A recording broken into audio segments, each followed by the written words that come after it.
represent the pre- and post-revolutionary punks in Prague.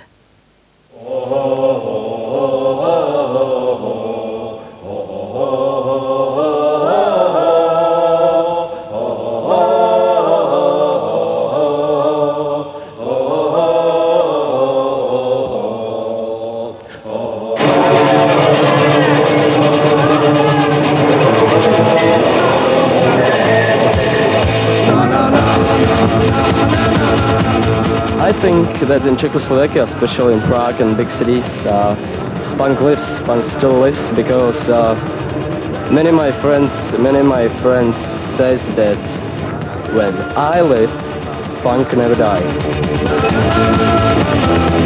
Hey, hey, hey! I am a punk. I live here in Prague. My name is Tomáš David. This is my friend Filip Sirotek. Together we've made the only film about punks in Prague. We filmed it using only a home video camera.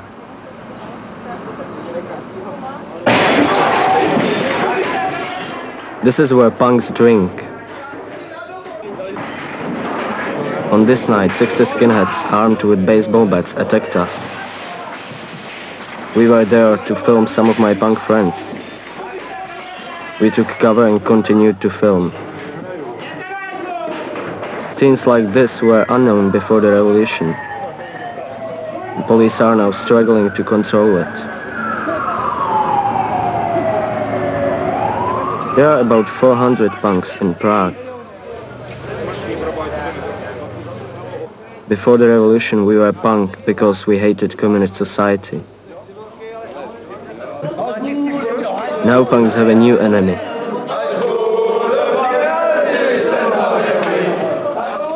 Skinheads and the rise of fascism.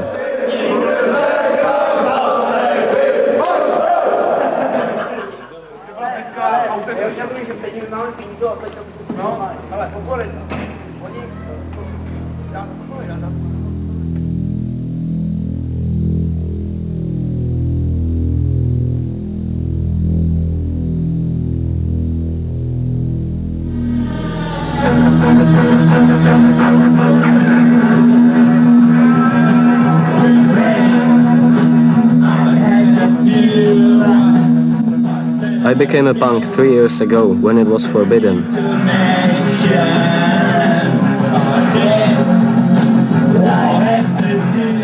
I wanted to rebel. I didn't want to work. And I didn't want to be like my parents.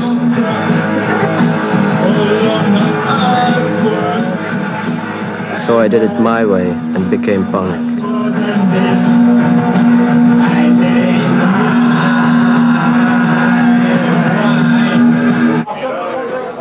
But my mother wanted me to do it her way. So I took this part-time job.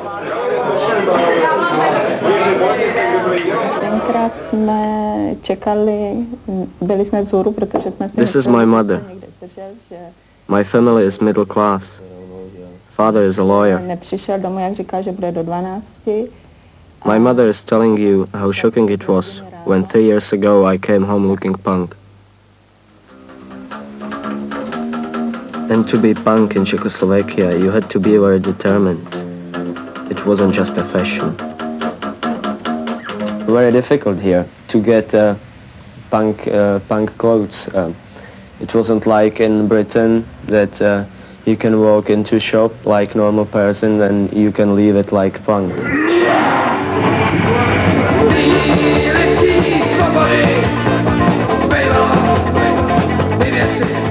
Before the revolution,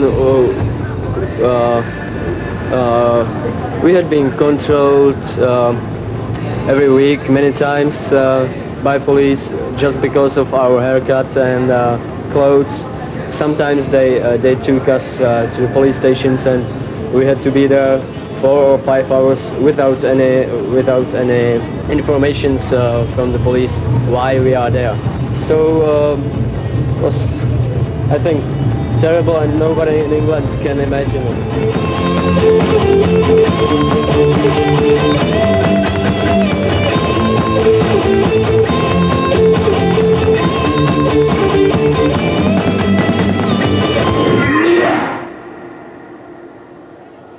This was Prague on the night of the revolution. In Britain, punk died long ago. But from this night here, punk was free for the first time.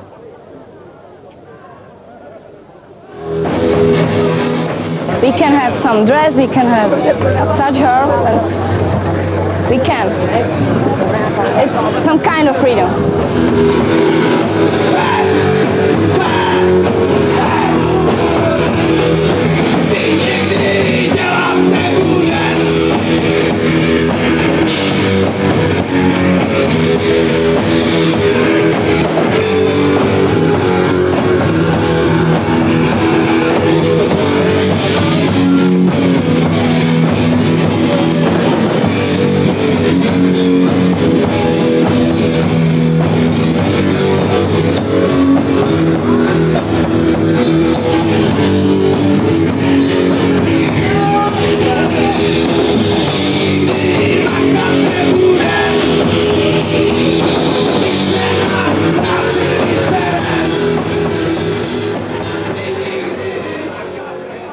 This is Roman Lipchik.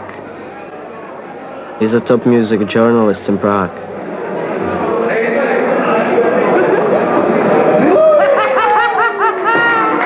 I think that after the revolution, the eruption of freedom was such great that punk lost for a moment, yes, for initial moment exactly after revolution, lost its sense, lost its role in the society. Yes.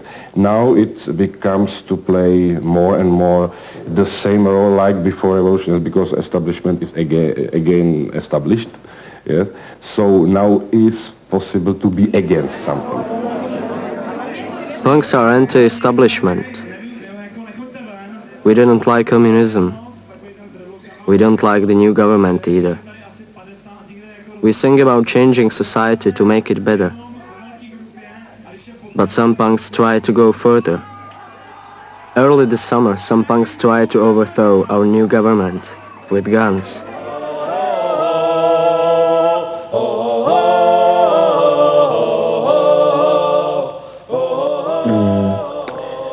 I'm going to tell you this story exclusively. No one outside of Prague has heard about it before. And for obvious reasons, I cannot name any names. This summer a group of punks got together. They decided the government wasn't doing enough about rising unemployment. They wanted better housing for everyone.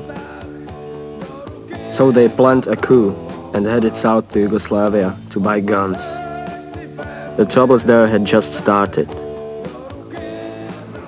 In Budapest, the rebels lost most of their gun money on the black market. But they continued to head south, and they got on what they thought was the overnight train to Yugoslavia.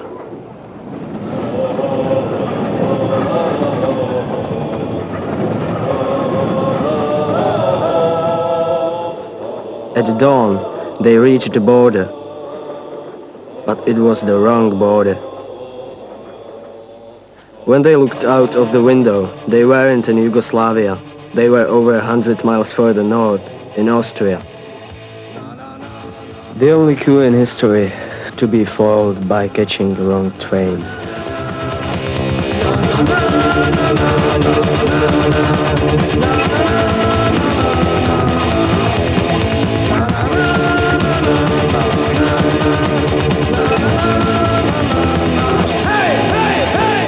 But not all punks are so disorganized.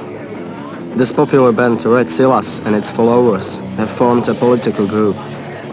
They sing about unemployment. They go on demonstrations. They publish a magazine. And they've had financial help from the British Socialist Workers' Party.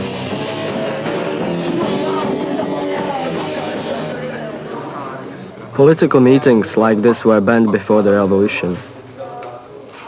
Now punks meet like this to talk politics.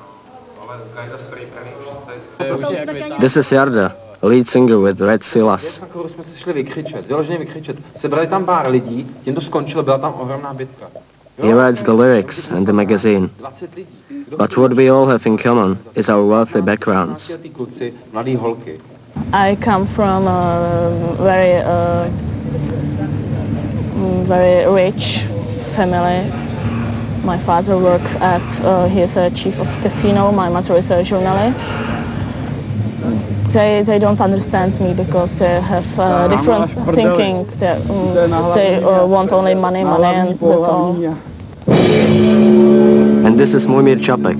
He comes from a privileged Communist Party background. He's now punk. During the demonstrations of 1989, he was even seen on the ITN news rejecting communism.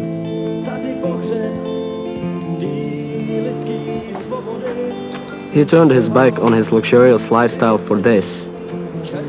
It's a squat on the outskirts of Prague. The door is bolted from inside to keep out skinheads and police. This Doberman is his protection. I visited his squat. There's no water or heating. Sometimes there are 6 or 7 punks living here.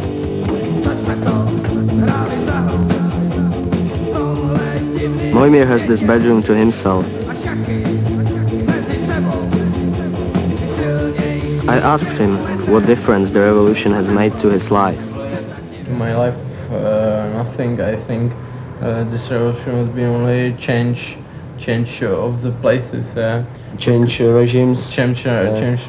Before it was been the regime of arms, of the guns, and now it's regime and dictature of the money.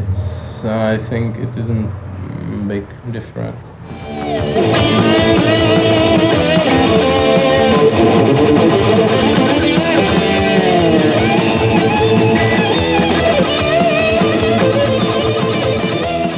Punk is not dead in Czechoslovakia because it's a different political situation and a different situation in society and people inside, I think.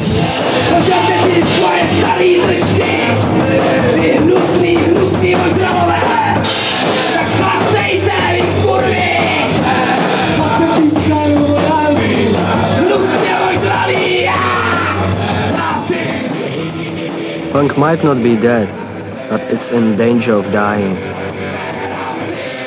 More and more young people in Prague are rejecting the punk movement.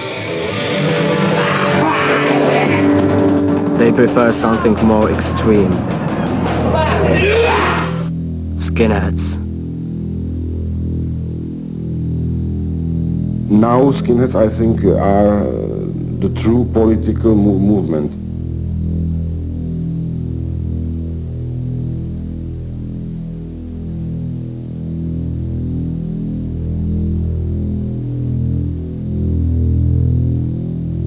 Its own very, very strict philosophy, yes. And the philosophy is violence, is racism, and so on and so on. It's very attractive for young people, yes, for unexperienced young people.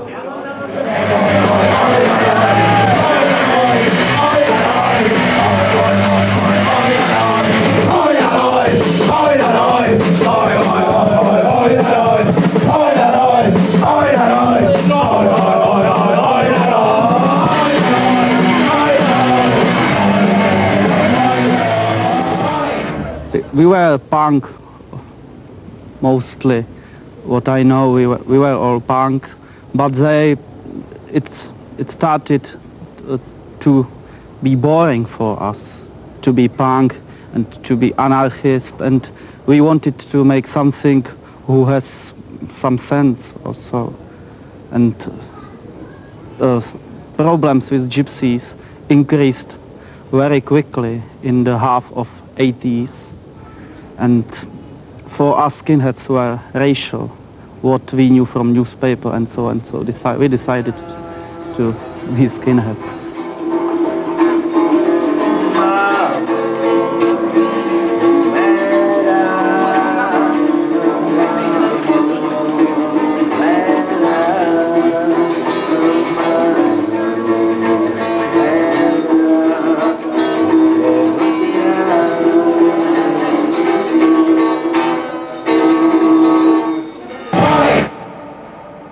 new skinheads are much more stronger, and they like much more than us because we were very few here. They like fighting in the streets, and they do it. I think that every day you can see some fights between skinheads and punks, between gypsies and skinheads, and some gypsies were killed too. Just for this video, the skinheads agreed to call off the fighting so that I could meet one of their leaders. This is him, Antonín Jankovic. He lives here with his parents. He is 30. He works as a computer programmer.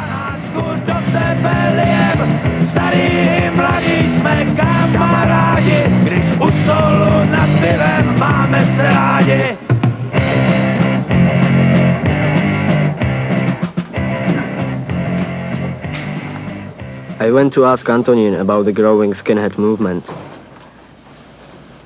Before, I don't know, 86, we were only 20 in Prague. You know, very few. We were 20 in Prague, and when we started to attack gypsies, it wouldn't be a problem for them to kill us or to destroy us. But when they are now 400 or maybe more, I think more. It's a question of how many we were and how many they are now.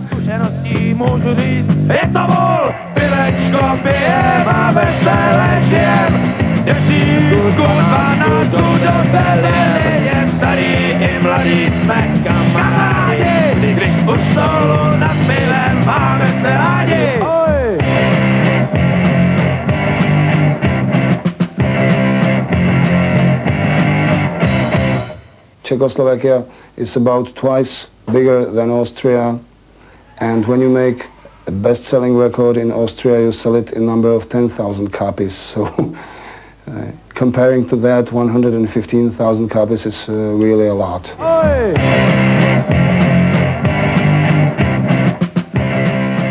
We are not really sure why did this happen, but in Czechoslovakia you have a skinheads band became an idol of young people, and I think it's really interesting.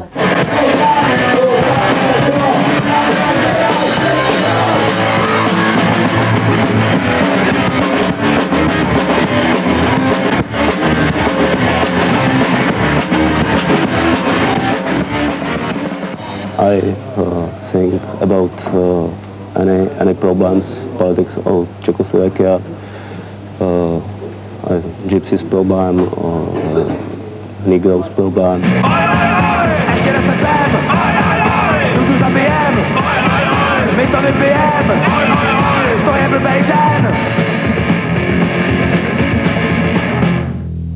This is the skinhead I couldn't meet. It was too dangerous. He will soon be the new skin leader. Antonín went to see him instead.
It's very expensive when you want to buy some things, some clothes for you. At Fred Perry it cost about half our salary. It's very expensive, and many skinheads, because they want to look like skinheads, they have to work very hard to get money to buy it. And the band does work hard. By day he works for Prague's ambulance service helping others. By night, Ben has a different life. He was one of 21 skinheads arrested for smashing our punk pub.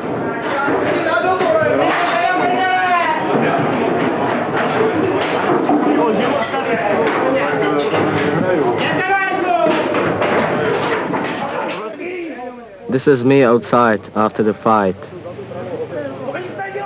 Many punks were injured.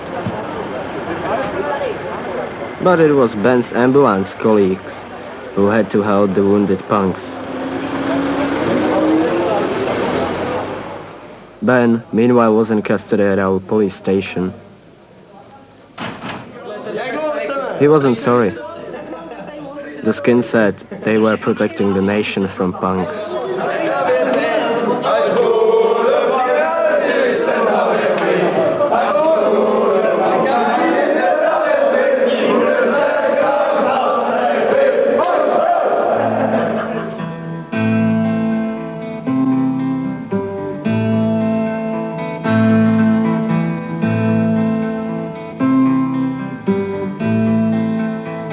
Krásná zahrádko, zalejvaná potem, uvadla si To není záležitost nastálo, že to je přechod. Ben's mother, Eva, is like mine. Hnutí není zas pro She worries. nějaký životní hnutí, že to She thinks punks and skinheads have too much freedom and that we can't cope with it. určitě z toho vyroste, z toho. Ben's racist views and right-wing politics disgust his father. Naše krásná zahrádko, zalejvaná krví, kdo tušil, jak zakrátko, bolševik smrdí. The war between skinheads and punks is much more serious than pop fighting.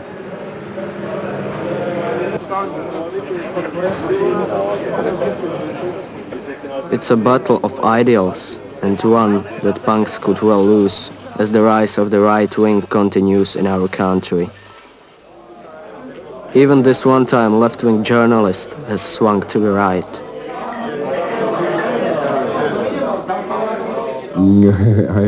I am the same like our skinheads, yes, because I had to be on the left, yes. Now I am very strong on the right, yes. So for me, it sounds funny, but for me the best politician in the past was Ronald Reagan, yes. Yeah, I know it sounds very funny, yes, or Margaret Thatcher or something like this, yes.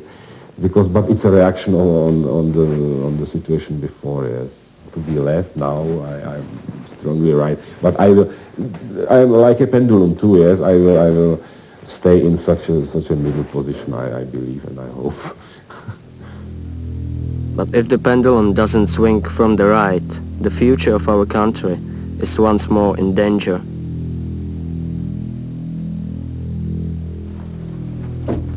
Armed skinheads like Ben pose one threat. He has good view to all Prague gypsies and he prepares to shoot all gypsies from here. But he's waiting for right moment. But a more serious threat may come from this man. Dr. Miroslav Sládek, the candidate of the ultra-right. Many skinheads voted for him.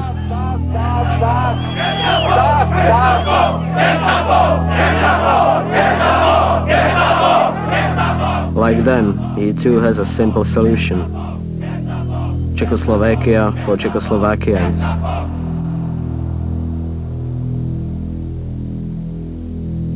It's a sort of slogan we've heard before.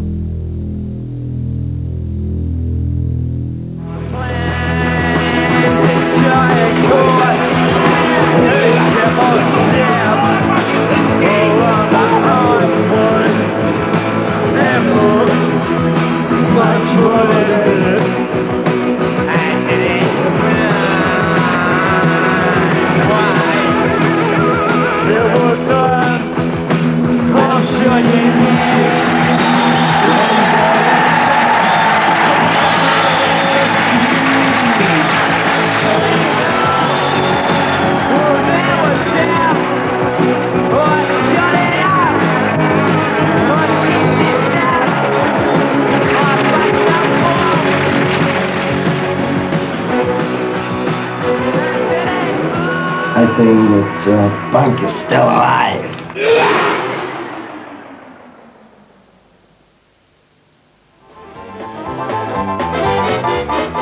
I had an affair with a pair of tights and she split.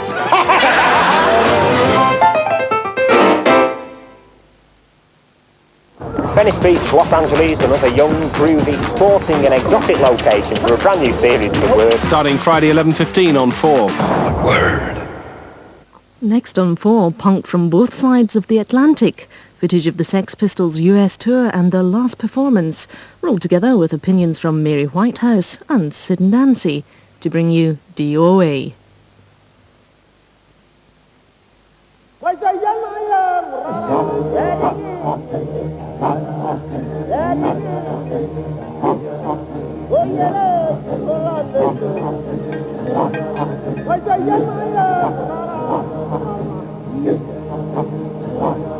Colin Matupi's only dream is to become a doctor.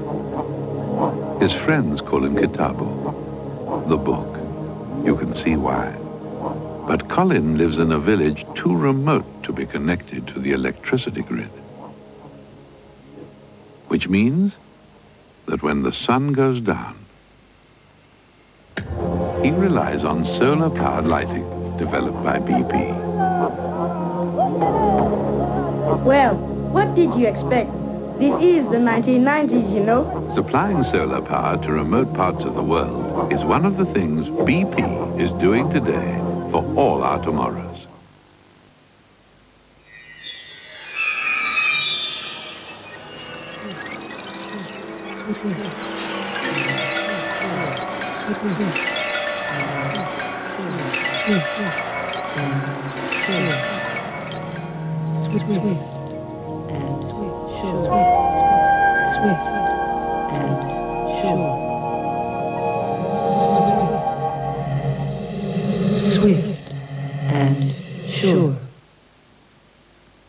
If clerical medical do investments, why the funny name? Well, they were set up in 1824 to look after the professional people of the day, like clerics and medics. Mind you, if in 1824 there had been professional photographers, professional commodity dealers, North Sea divers, computer programmers, DJs, no doubt clerical medical would have looked after their needs too, just as they do today. Clerical medical, the choice of the professional. Come on, Colin, we've all had ours. Oh, don't worry about me, love. I've packed some sarnies. Sarnies? Colin? Oh, typical. When I've lovingly prepared a delicious chicken casserole. Well, we can't waste it, can we, George? You took the words right out of my mouth. So, cluck, cluck, cluck, it's chicky time, chicky time. George. Greedy old traditional chicken casserole mix by George's Coleman's. Oh, no. How am I supposed to get to the West End now? Stand aside, ma'am. This is a job for Supercar.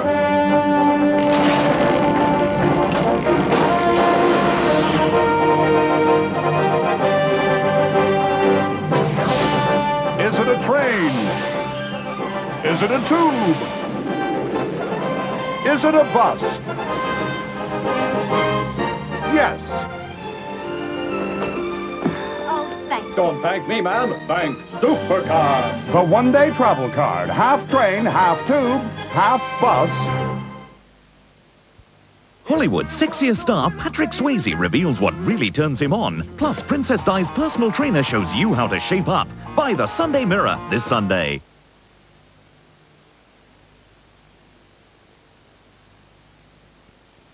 Some people bounce off walls, I bounce off of satellites. And beginning Monday, I'll be beaming the entire Starship Wasp into your home, live from the planet New York.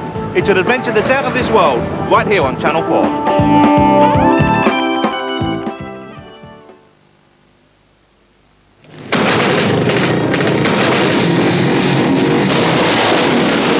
Take to the road with the Wild One, tomorrow at 10 on 4.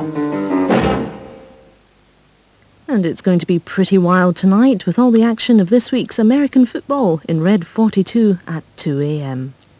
Before that, it's back to the late 70s and the height of punk in America and Britain. Be warned.